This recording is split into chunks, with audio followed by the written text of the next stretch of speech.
Hi guys, welcome to review for Queen of Sorcery. This is book 2 in the Belgariad series by David Eddings. There are five primary works. So I can't go into much detail on this, but I will tell you I gave this 4 stars, absolutely loved it just as much as the second book. I really can't go into much on this one because it's the second in a series. It will spoil things from the first. What I will say is you do get some more character development. There's not a lot of really plot development in this second one because the characters are on a journey to get from point A to point B. So they're still on the journey in the second book. The whole thing is just a journey. One thing I will say is you do learn more about the characters. So there is a little bit more character development. The main one being with Garion. And his Aunt Belgariad. You do see a little bit more relationship there. You do see as Garion ages, because he is older in this book, and I think he was definitely on the younger side, like not quite a teenager child, the preteen type of age range in the first book. This second book, I think he's more of a teenager.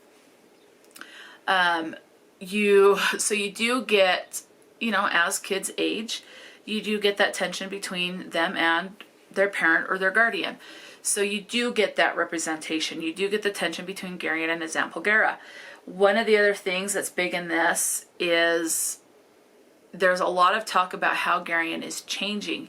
And when I say changing, he is starting to turn heads.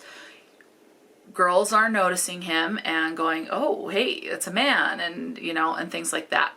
There's this one scene where he's in a loincloth. That was very interesting to have that depicted.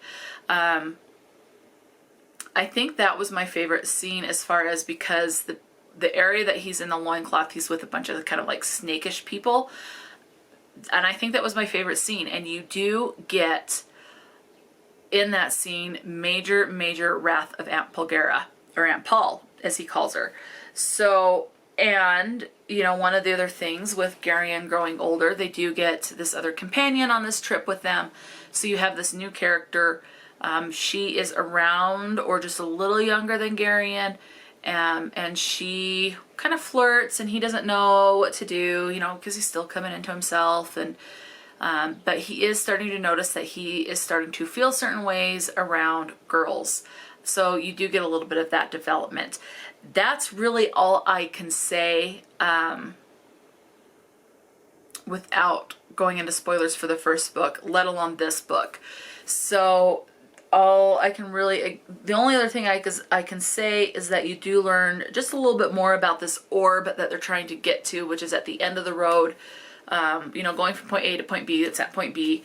They're trying to figure things out. You learn more about you do learn a lot more about politics as far as certain groups of people who they will side with, who they will never talk to, and there will always be enemies to.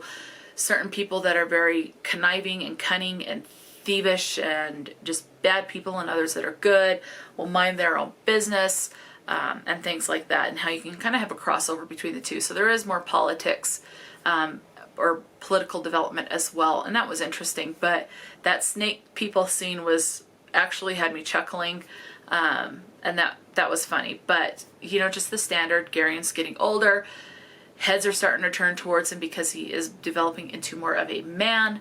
And of course you have girls that are gonna go hey. So that's really all that I can say for this. That's, I think, one of the biggest things in this. So if you have read the series, definitely let me know. I hope to start the third book fairly soon, but we shall see how my reading goes. So that's it. Until next time, stay true to yourself and enjoy a good book, and I'll talk to you later.